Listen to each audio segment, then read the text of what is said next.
Hi, folks. I'm Jamie Hiles. I'm Lydia Judy. I'm Derek Lemaster.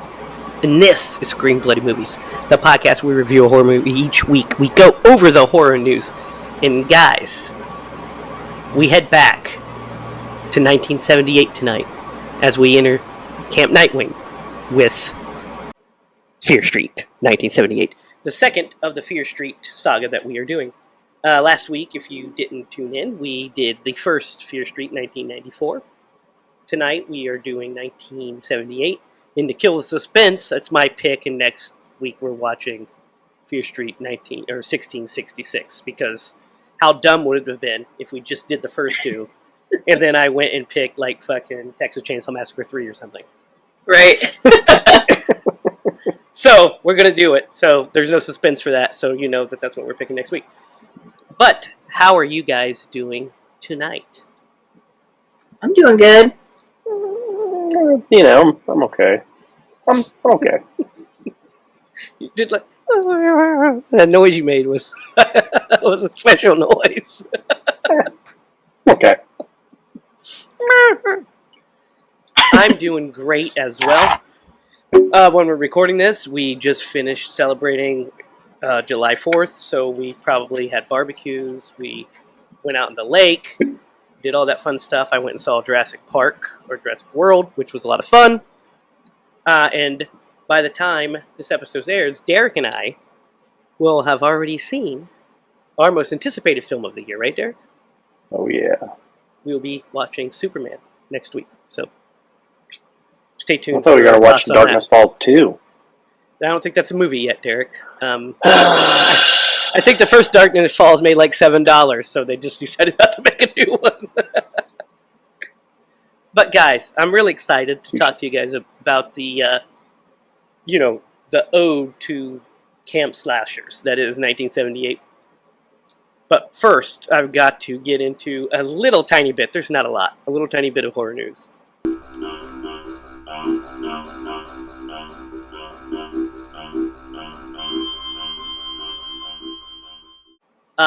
And we'll start with some sad news here.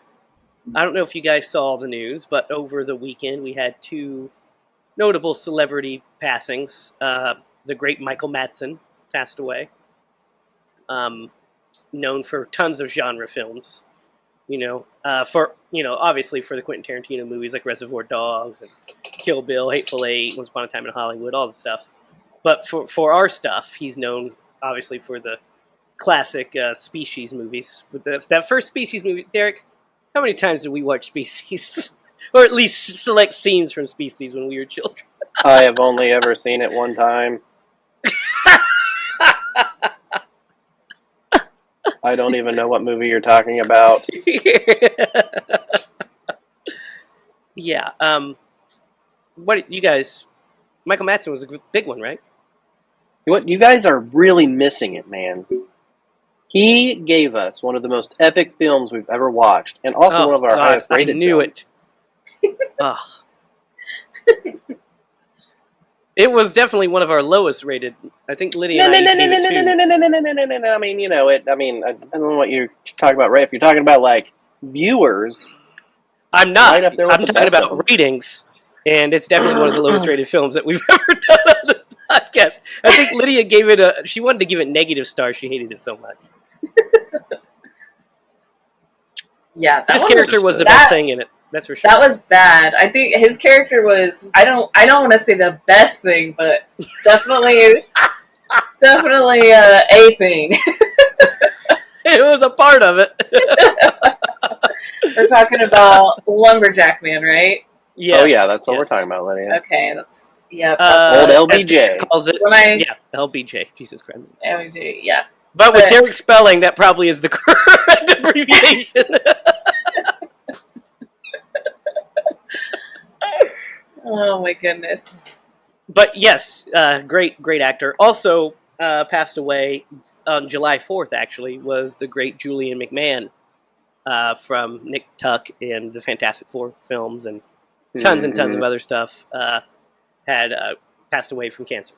Sad loss. Both of them great actors, legends. Hats off to them.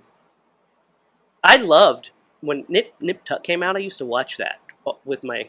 We used to sit down and watch that all the time. Yeah. Did you guys ever watch Nip Tuck when it came out, Derek? No. No, but you did watch the Fantastic Fours, didn't you? Oh yeah, I watched Fantastic Fours. Yeah. Yeah. That's coming out soon as well. The new one. That should be. I know. Should be pretty good. I kind of want to see it. I want I'm to see it skeptical, too. but I want to see it. I'm not as pumped as I am about Superman. I will say that, but I do want to see it. Superman. Yeah. Guys, this is cool. Tom Savini's Night of the Living Dead, which we all gave really high praise to, the remake, 1990 version, is getting a 4K release with a limited edition steelbook. And it is the uncensored cut of the film. So this is awesome. It's being released by Sony. It is a newly restored 4K with Dolby Vision, all supervised by Tom Savini. And it's going to restore all of the gore that was cut to avoid the X rating. So that's going to be awesome. I really, really enjoy that movie. I think it's one of my favorite remakes of all time. Yeah. Like, for sure. Fantastic, right? Yep. This is some interesting news, guys. So, Elle Fanning is going to be in the new Predator movie, right? Predator Badlands. And apparently, she is playing 2 different characters in it. So, yes. So, her main character is revealed is Thea, who is a synthetic, much like, Ash and all those. But she also will be playing a character who remains a mystery. That's all we know. Basically, Dan Trachtenberg is telling us that there's more to her than we know. There's another character. So that's interesting. I loved Prey. I'm excited to see Predator Badlands. Derek, you still need to watch Prey.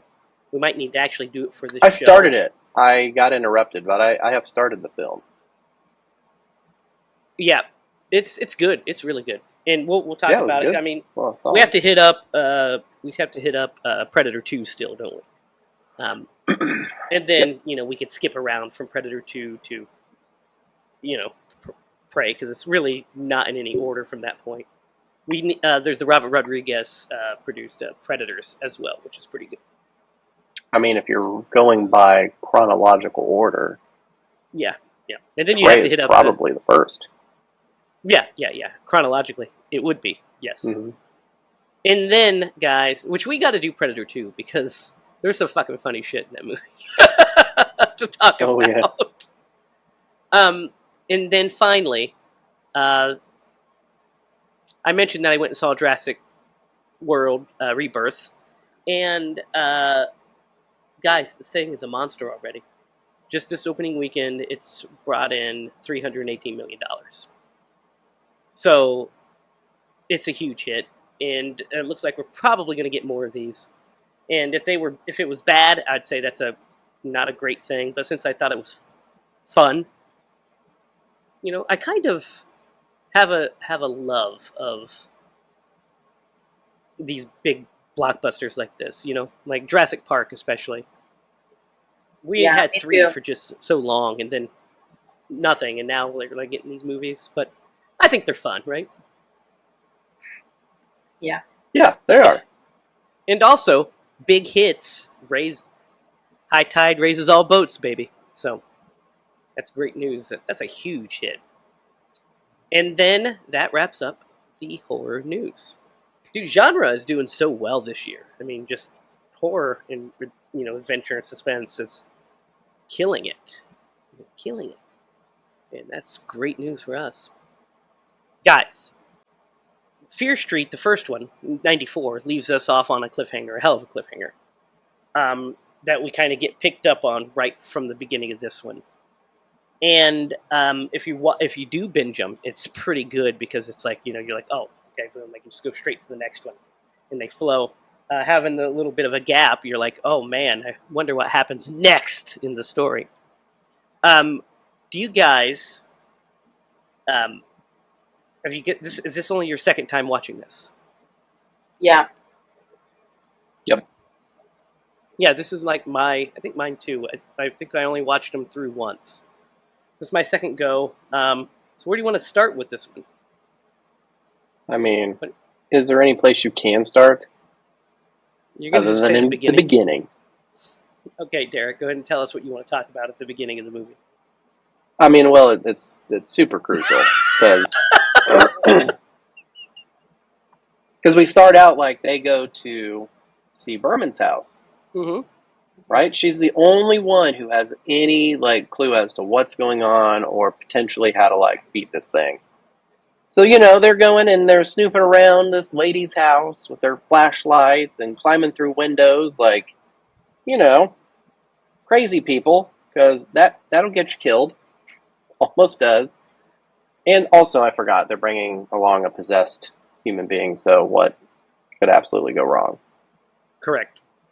So, yeah, the opening is fun. So basically, the opening of the movie acts as the framing device because our main characters from the first movie arrive to see Berman's house, and she regales us on the story of how she encountered the witch and how she survived her encounter. So that's our framing device to get into the story. And we flash back from 1994 to the summer of 1978. And, Camp Nightwing.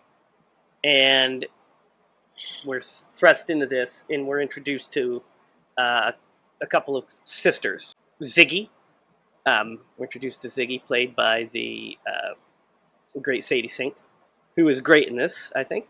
And then Emily Rudd plays Cindy.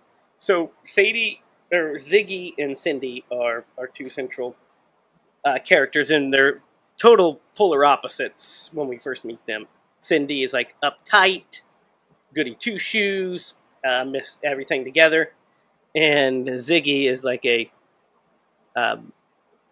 firecracker. She's anti-authority. She's flipping the bird to the goods. She's being, picked on by the other people, called a witch. What do you think of their introductions? And them as characters in general. So here's the thing, man. I worked at a summer camp for a summer. There is absolutely no way that those little bastards would not have gotten expelled or sent home for lighting her arm on fire. Derek, you were a summer camp counselor in the 2000s, not in 1978, buddy. That's true. It was different times. I know. The Wild West back then. Oh, I'm sure that it was. Yeah, but it's a little wild, yeah, because they're chasing her down. Now, why were they chasing her down? I forget the specifics. Because they thought she stole money. Oh, money. Yeah. $10. $10. So they thought they stole money. And so they were, picking on her and going to burn her at the stake. The one evil bitch was trying to catch her arm on fire. And, the best is when she freaking, bam, elbows her right in the face and says, oh, yeah. Now we're even. Great stuff. So we're introduced to her pretty early, and we're also introduced to, a young Sheriff Good. Mm-hmm. Nick Good. And he's not a sheriff at this point, obviously. He's a counselor at the camp. And we're introduced to him, and we're introduced to his brother, who becomes the mayor later on in 1994, contemporary time as well. But Nick kind of has a crush on Ziggy. You can tell from when they first meet. He's the one that saves her. He's the one that kind of makes the counselor not throw her out by basically saying, "Well, they fucked up. Do you really want them to be kicked out too?" No, good call. So he saves her, and then she repays him by flipping him off and telling him to fuck himself as she walks off. As he goes to get her wound checked. Meanwhile, Cindy is hanging out with her boyfriend, Tommy Slater, and he's also a boring goody two shoes, just like her. And she has these two fucking camp counselors that are used to be her friend, old Alice and what's his name? Do you guys remember his name? Her boyfriend. I don't know, but he reminded me of Jake, by the way. Her boyfriend. What is his name? Ziggy, Tommy, Dina, Josh. We know it's not Josh. Is it Sam? No, it's not Sam. Gary? You sure it's not Jake? Arnie. It's Arnie, right? It's Arnie. Arnie. Might as well call Has him to Jake. be, right? I'm kidding. Arnie? Is that it? Either way. It sounds right. I think so, yeah. These two are like, just, when we meet them, they're just like, smashing. They are. Going to town. Yep. And you got Cherry Bomb playing in the background. Yeah, you do. Good shit. Bunch of 70s hits in this one. Yep. I mean, they have to bring the them music in. was great. Yep. And so we're introduced to their dynamic pretty early, that they're just like a couple of drug heads that just want to float through their existence because they're from Shady Side, the wrong side of the tracks. And we also find out that Cindy, who's a Shady Sider, is really trying hard to become a Sunnyvaler. She's wanting to get out of the grind. And we find out a couple of interesting things as the movie goes along, like when they start the color war. Find out that that Shady Side has never won a single color war. I hate that. Poor fucking bastards, man. Sunnyvale sucks ass. Fucking Sunnyvale. Well, I mean, they literally are cursed. Yes. That's true. They are. The speeches are pretty funny, though. Oh, yeah. Dude, the speeches were hilarious. I love... He does that whole, speech about, like, how they're going to kill them and everything, and then she gives the speech about, like, but it's going to be fun. And even if you'd lose, you're a winner inside. Yeah. So we're all winners on the inside. Yeah, because she just wants to bang him. Yeah. So we get that scene with the nurse, which is very important because it kind of sets up. So we find out that the nurse, her daughter, had in the past, basically was a victim of the curse. Like, she was possessed and murdered a bunch of people. And so she's like, all of a sudden, she's like nice to Ziggy, and but she's acting a little fucking strange, but she's nice to her, and she fixes her wound and everything. And then all of a sudden she busts into the, they're in the hanging up decorations and cleaning, and she busts in and tries to fucking kill Tommy Slater. She tells him, you're gonna die one way, you're gonna die tonight either way. I might as well do what I can, and tries to stab him, attacks Tommy, and get into this big kind of tussle, and it just kind of comes out of nowhere. What'd you guys think of this setup and that scare up to this point in the movie? Were you guys like, what the hell's going on? I think it was like surprisingly well written. This whole episode, this whole movie was like just really, it's set up really well, I think. Yeah, I don't know. She's really clean. I will say that. Yeah. Yeah. And I don't know if I was necessarily shocked that like she attacked him, because I guess you're kind of expecting something to happen with her, because you had like the, she's got the journal and everything, the map of the witch stuff, all this spooky stuff that's going on. So when she attacks him, you're just like, oh, I wonder why she did that. Yeah, they don't find that shit until later. They don't find that till after the attack. They find the journal and everything afterwards when they go looking for drugs. Yeah. So up to this point, you're just kind of like, I mean, you thought that something was going to happen because she was acting weird to Ziggy, and Ziggy found the book and looked at it before she came in. So you're like, oh, she's into some kind of devil shit. She's the devil. She's into some kind of devil shit. It does not hurt that this was the second watch. No, this watch you pick up a lot more. So yeah, like there's a couple of scenes where you're like, oh, like this is definitely, now it's setting up for like later events, even. Oh yeah, there's stuff that sets up stuff that we won't talk about here. That sets up perfectly for it's really in your face. Yeah. Yeah. Mm-hmm.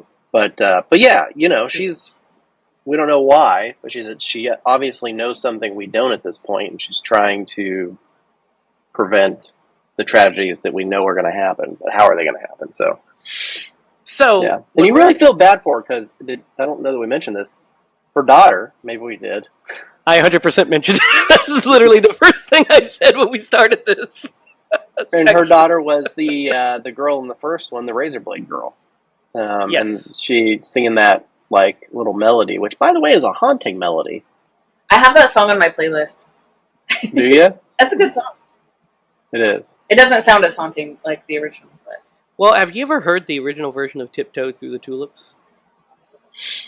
like No. like Tiny Tim version. No, the Tiny Tim's version is a cover. I don't know. I'm not sure. There's a 1930s version where it's, the same melody, but it's like, tiptoe through the tulips with me, Then Tiny Tim comes in, then you just sound immediately like, this is fucking creepy. I don't like it. Yeah. Why did it get all scary? I know. I love those spooky old songs like that. Yeah, well, Tiny Tim was just an interesting fellow. Did you know he died on stage? What? Tiny Tim? Yeah. He died while do. performing a concert. Like Yeah. heart attack or like what Yeah. happened? Yep. Jesus. Died with his boots on. Was he singing that song? Is that why it's so I don't know creepy? what song he was singing. He was singing some song in a super high falsetto for sure, because that's what he did. I hear Paul Bearer used him for voice lessons. Undertaker! That's hilarious. But anyway, let's talk about Nick Good. Because the actor they got to play Nick Good, first of all, is really good. He's super likable, Mm-hmm. Yeah. Ted Sutherland, and like he's super likable, and he's looks of the era too. Like the costume they put him in and everything, he just Haircut. Haircut, everything. He just looks like he's of the era. It's the costuming in general does like boys for some reason in the 70s wore these horrible brown and white shirts a lot. Like striped brown and white shirt. I've seen pictures of my dad in like a brown and white striped shirt as a little boy, because my dad was born in '65, so in the '70s he was 10, 12. He was a teenager, and I could see him see pictures of him with. I'm just like, the '70s were wild. But anyway, what do you guys think the of 70s. Nick in this movie? Because he's pretty great, right? Yeah, he's pretty charming. It's really sweet. It's really sweet that he seems to care for the shady side or whatever. The riffraff. Yeah, Ref from Shady Side. kind of have some cute moments.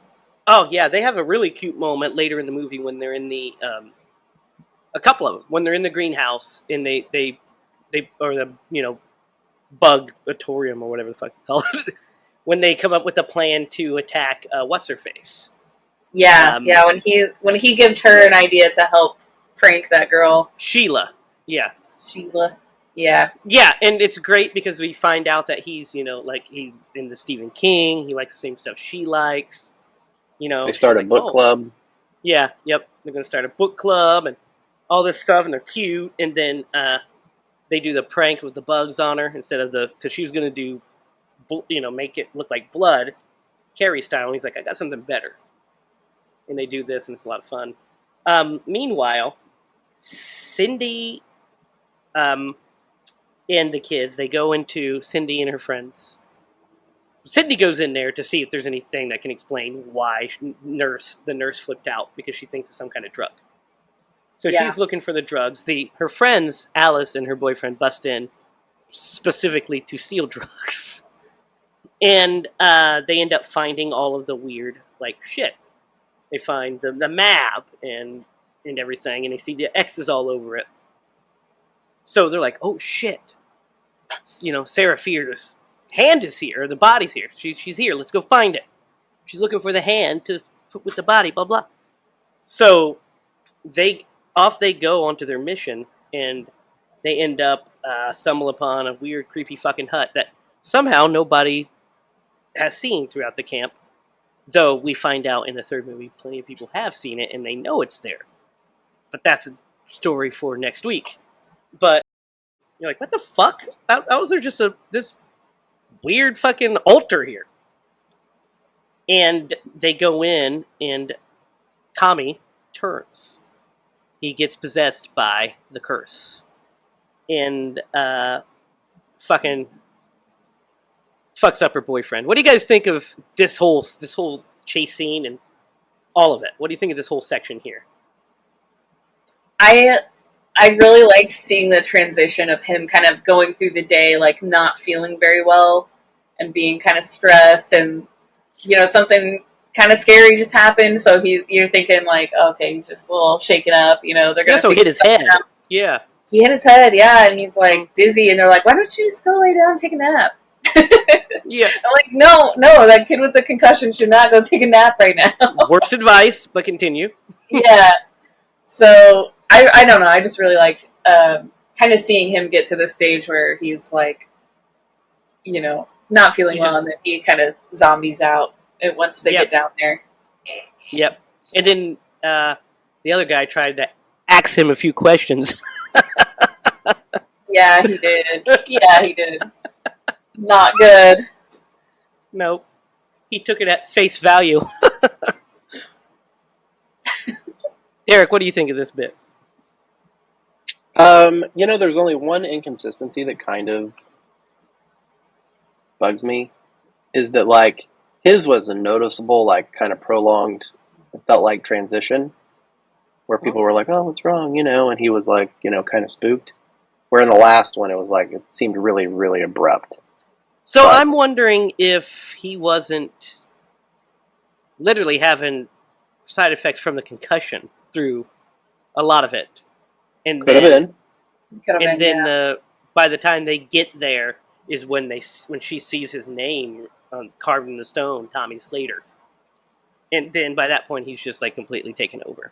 Yeah. And it's just like blank. We're just sitting there like in the dark, just like blank face. And it's so effective because it's like now you like him because you're feeling really bad that he's not feeling well, and like you're kind of feeling sorry for him, and now he's like gone and he's just a monster. Yep.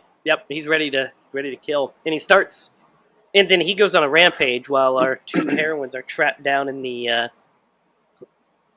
tunnels. Guys, Tommy gets up to a bunch of no good. What do you guys think about his like kill spree that we get with him? Genuinely terrifying. Yeah, and nobody's safe, man. Yeah, no. He takes out that one kid who's trying to be the nicest, like, guard in the history of guards. Yeah, he's pretty ineffective. Well, he's only taken out the Shady Siders. Yeah, so if you're a Sunnyvaler, you're safe technically. Yeah, they're just all the cursed kids. At this point, I guess if you saw the first one, you probably are putting all this together. But yeah, he goes on quite a rampage. Yeah. But there's a couple of really good ones. So, like, the poor kid, and then when the Sunnyvaler leaves all the Shady Siders inside the cabin, and he goes in and butchers them. And, so all this is going on. Nick ends up stumbling upon the murders, and he's like, oh my god, we've got to get everybody out of here, we got to do what we can. Meanwhile, his brother ends up hooking up with the with that one Shady Sider, and they go to banging, and he says, he's like, don't talk or whatever, like just being a total prick ass afterwards. And she's like, just tell him that Shady Siders do it best.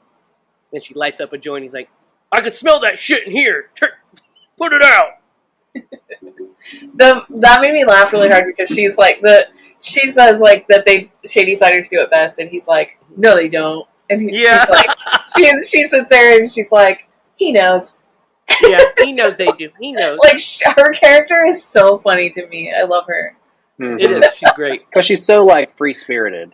Yeah, and just like, whatever. Well, yeah, it's like when they were that would bother anyone. Like, that would just, like, really get under your skin, but it does not faze her at all. No, she's like, no, I know it is. I know it's true. I was there, just rocked that dude's world. From the end that we saw, I agree, she probably did. Looks satisfactory. S. You guys remember in school when you did that ever happen? Did you get S's in, so when I was a kid, you get like an S for satisfactory and then like an N for not satisfactory, I think. Right, Derek? Yeah. That was like the grading when we were in kindergarten or whatever. So it's like Clark currently gets those. And it's really he's literally in first grade. Yeah, it's literally just you did the assignment or you didn't do the assignment, essentially. Yeah. So, yeah, S and an S. Or at least you attempted it. You tried, But she gets an S for satisfactory. But anyway, this is where, after all the shit's going down and Nick, is trying to get everybody together and Ziggy realizes that not only is her sister still out there, but she forgot she left old HiLa locked in the porta-john. And so she's got to go and save him. And then we get old boy from fucking Halloween 2018 follows her there to help her out. And his character is pretty funny, too. Yeah, he has like 2 scenes. And he's just clueless. He's pretty much the same character he is in Halloween 2018. Yeah, it kind of is. Yeah, just literally, like he plays Oscar in Halloween. In this one, he's other guy. I don't remember his name. Yeah, but I forget his name. He gets Gary decapitated. Gary, yeah, it is Gary. Gary gets decapitated. Yeah, he does. Because they find, Ziggy finds Cindy and Alice like in the porta pot. And they try to raise them up, and Tommy comes in, starts trying to kill them, and, they chases them out of there, and Ziggy and Alice have to find their own way around. And this is the only part that kind of doesn't bug me. I don't think it's bad or anything, but it's like when they're down there and they see like the blob, and they're just kind of like, she touches it, and then, all that. I'm like, why would you fucking touch that? I said the same thing. That was the one thing that I was just like, you do not make good decisions. There's no world where I'd be like, yeah, I might as well fucking put my hand on that and see what that's about. Yeah, no kidding. I'd be like, ugh. Like, you know what I would do? You know what I would do? I would have farted on it.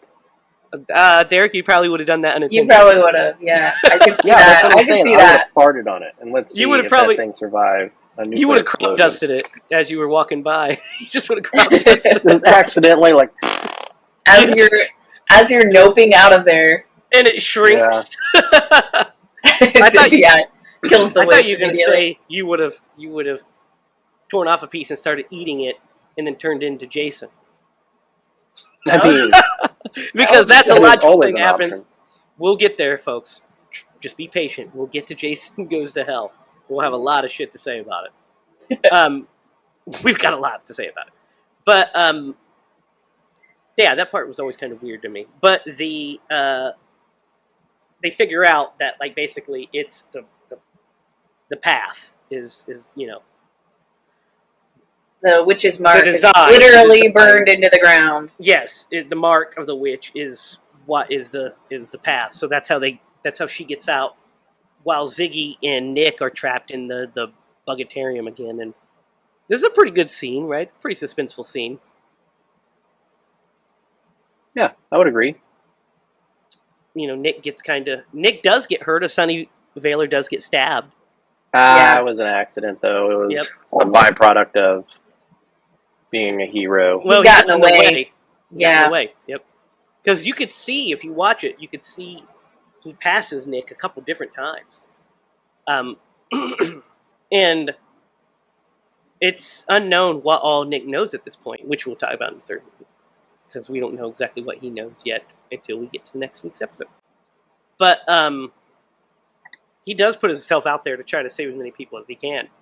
And then they get back to the bus and they get out of there.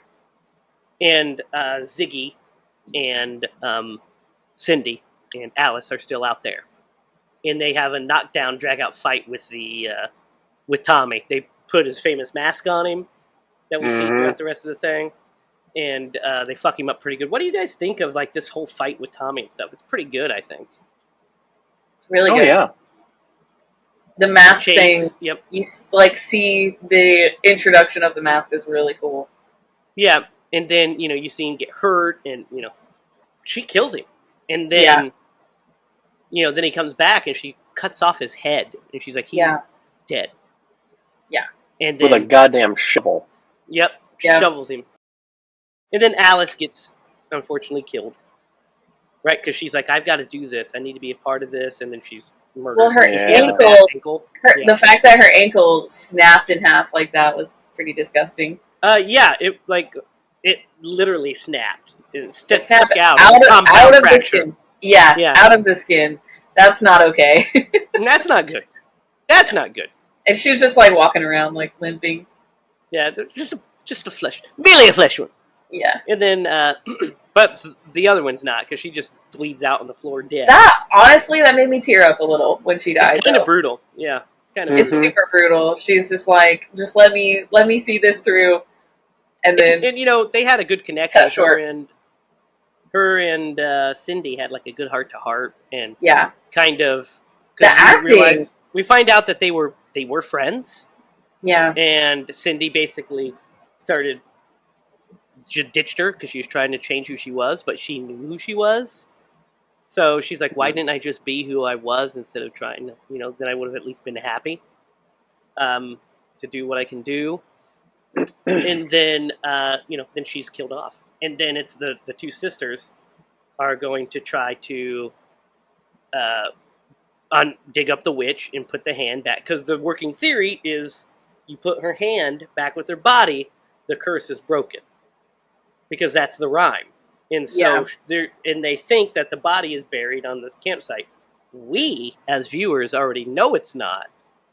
Because we know where Sarah Fear's body actually is. Which creates this kind of horrible tension of like dread, because they're not going to find the body. You know they're not going to, and you also know that one of the sisters are going to die. And we know C. Berman is the main character, so you're logically thinking that Cindy is going to survive this, and then we watch as as all the killers start to come out, and they're both like brutally like stabbed, man. I mean, Cindy gets bludgeoned with that axe over and over in her chest. Yeah. And Ziggy is stabbed multiple times in her side and stuff, and coughing up blood. And then they disappear once her heart stops. She dies. Nick comes back on the scene and he revives her. Brings her back to life. The curse is broken, just like what happens with Sam in the future. But Sam was marked. Ziggy was not. That's the difference, I think. But anyway, we find out that Ziggy is her nickname. Her real name is Christine. She is C. Berman. Ziggy was C. Berman the whole time. Now, when you guys first watched this, did you know that? Did you catch that was going to happen? I didn't catch it this time. Oh. Like, it got me again. Like, I was, like, with the first one, I was just kind of like, I can't really remember.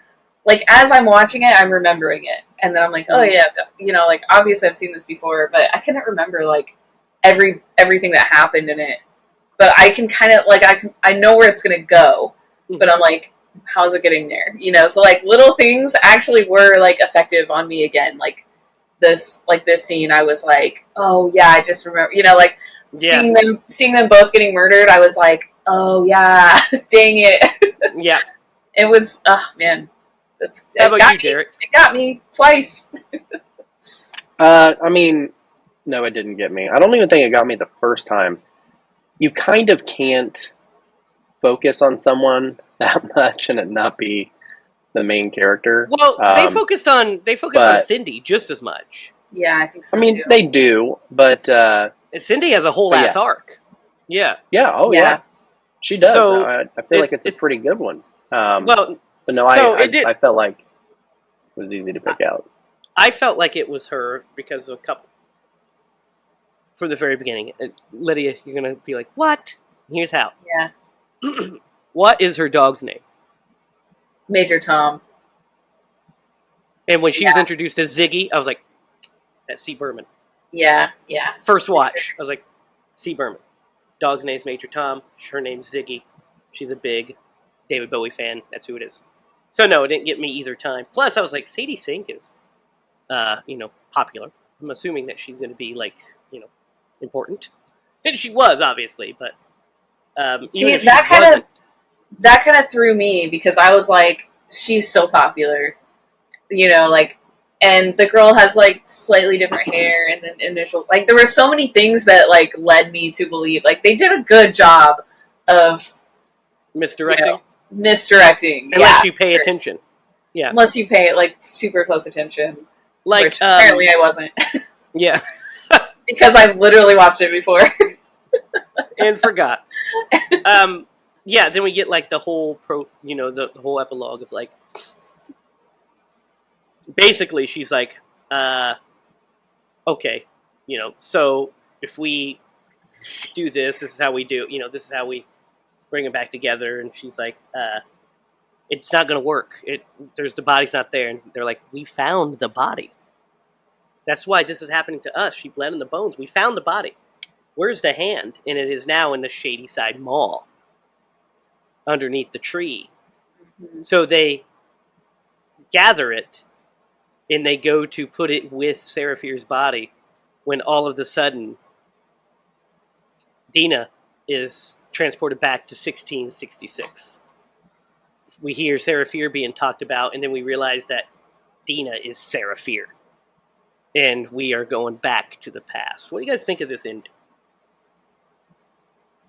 I was like, quit bleeding on this dang hand. Cover the hand. Cover your nose. Something. I don't know. That frustrated me, but it's pretty cool. It's pretty cool all in all. Knowing that it's a trilogy and like it's playing out in like a very linear fashion, like I felt like it was a really great hook for like going into that next week or the next installment. So I was like, yeah, I remember watching it, and because I was like wondering how we get to 1666, because we knew that was the name of what is this one about? What are we going to get, like a flashback again? How's this? And then the fact that our way in is for Sarah Fear essentially to show Dina what really happened, is what we get in 1666, which we'll talk about next week. But I thought it was a good hook too. Kind of felt like the ending of Back to the Future 2. We're going back to the old West, but this one we're going back to the old witching times. Yeah, there you go. And we're going to cap off our trilogy, and we have some stuff kind of. This 1978 lays a lot of groundwork for what ends up happening in 1994 in Part 3. Like it kind of, everything starts to make a lot of sense when we start, once we start piecing together when we get to Part 3. But this one sets up a lot of that. So this ending was pretty interesting because I was like, at first I was like, oh man, I don't want to just be spending all of my time in witching time. How are we going to get any kills there? What's going to happen? And then, but I was like, but I've got to watch it. And, I think the balance that we end up striking, not to talk about next week's movie too much, but I think we strike a pretty good balance of being able to do both once we get there. But that's, Fear Street 1978. What do you guys think of this one? First of all, the setting is great. I love the setting, right? Yeah, mm-hmm. It's fantastic. What would you give this one? What are you thinking, Derek? All right, so this movie has a lot of really good things going. What did we give the last one? I think we all gave it 8.5s. I think 7.5. I think is what we all gave it. Okay. 7.5. Yeah, all of us gave it. Yeah. So this one was well shot. First off, I thought it was well shot. I thought the music was really great. There were a couple like little homages to some of the classic horror movies, specifically like around camps. Yeah. Um, Friday the 13th and yeah, Sleepaway hardcore. Camp. Yeah. I thought the story was really, really good. It was a really good, like, it would have been a good standalone. Like, if it didn't have any connection into anything else, I thought it was a really good standalone installment of a horror movie. I thought the acting was really well done. I'm going to give this one an 8. It's better than the last one. And, yeah, I'm going to give it an 8. What do you think, Lydia? I think I'm right there with you. I think I'm going to give it an 8 as well. I really, really like this one a lot. I think I like it better than the first one. It might just be a 70s thing for me. I just really love the 70s slasher aspect of it. Is so fun. But also you had like really great effects, great chemistry. Like all the characters had chemistry and everything. Bless you. Thank you. Yeah, I don't know. I loved all the actors. I loved all the kills. I loved the twists that I somehow forgot about. Like that was fun to re-experience. So this one's pretty high. I like it. Yeah, so I'm kind of, I don't know, I'm almost where I was last week because I don't know which I like better. I mean, part of me likes this one better because it's more of a straight up slasher, but not really. The thing is that it's just as supernatural as the last one. Well, yeah. So I kind of like them about the same, right? So I'm going to give it a 7.5 as well because that's hard for me to just put it over. Because though I really love the sister aspect of this one, that's the heart of this one. I really love the sibling dynamic and the love story of 1994, which is basically what's anchoring all of the whole story together. Right. Is that love story. So, I'm going to give it a 7.5. I like it just as much as the other one. Maybe a hair better, but not enough to give it a whole half point better. But I think they're both fantastic. And when I watched it, they go down so smooth, these movies. They do. Like, you know what I mean? Like, yeah. You just zip through it, and you're like, oh, man, that was a fun... You're not, like, checking your phone, or... Yeah. How much time's left? You're just... You put it in, and you're like... You can't look away. You're just like... just watch right through it. I sat down and watched this last week to start the movie, and I was just like... And a breezy hour and 40 minutes went by, and I was like, man, I kind of want to watch the next one, but I'll wait till next week when we do it, which is what I'm doing. So, there you have it, folks. Now, guys, who... Time to Atkinize this. Who would the great Tom Atkins play? Thrill me. He would play the Sunny... I want to say Sunnydale, but it's not Sunnydale. I think he would... Sunnyvale. Sunnyvale. The guy who got laid. Yeah, I mean, yeah, he could play that guy pretty well. He'd also probably be a pretty interesting Nick Good. Because that's who we made him last time, I think. Yeah. Yeah, I think he'd be a good Nick Good as well. There's not many other options. Yeah, he either gets laid or he makes out with a pretty redhead. So either way, he's doing good. He's doing good. Yeah. I love when he grabs her face and he's like, listen, I can't let nothing happen to you. Not you. Not the weird girl from Shady Side. And he's like, you got to stay here. I can't let anything happen to you. And one guy goes, you're a counselor. Yeah. It's pretty funny. It's true. So next week, we'll be watching Fear Street in 1666, which is a great year. One of our favorites. You guys remember, every time I think of 666, I always think about End of Days when he says, in dreams, numbers appear upside down, but 666, actually. 999. As in the year 1999. When the devil will be loose from his prison. Then Arnie's like, I don't fucking take him out now! I know, I just did like a quick synopsis of End of Days, but it's fucking hilarious. I love that movie. We never talk about it enough. It's literally Arnold Schwarzenegger fighting the devil. How did we not give that a 10 out of 10, guys? I don't even remember that one either now. Like, I'm gonna have to It's a good think one. about that one. Oh my God. So next week on Netflix, 1666. Be sure to comment down below on your thoughts on this movie. Tell us if this was your favorite of the trilogy. Which one is your favorite? Next week we'll be watching the next one. So put down below movies you want us to cover in the future. What movie do you want us to do? We will talk about it. We'll dissect it. Derek will probably fart during the episode while we discuss it. Those are all Haven't kind of farted guarantees. once. So he hasn't farted once today that you heard. It's probably in there. You must rewatch this episode 3 times to be sure. Everybody, watch it 3 times to be sure. Just keep watching. But comment down below. Like, share, and subscribe. Go to the description. You'll see a link to our Facebook page. And you can also see the link to the website for HiLa Productions, where you get all your news for the upcoming Secret Admirer movie that we are in the process of making. So tune in there so you get all your news. Until next week, for Derek Lemaster and Lydia Judy, I'm Jamie Hiles. Remember, if you're going to scream bloody movies.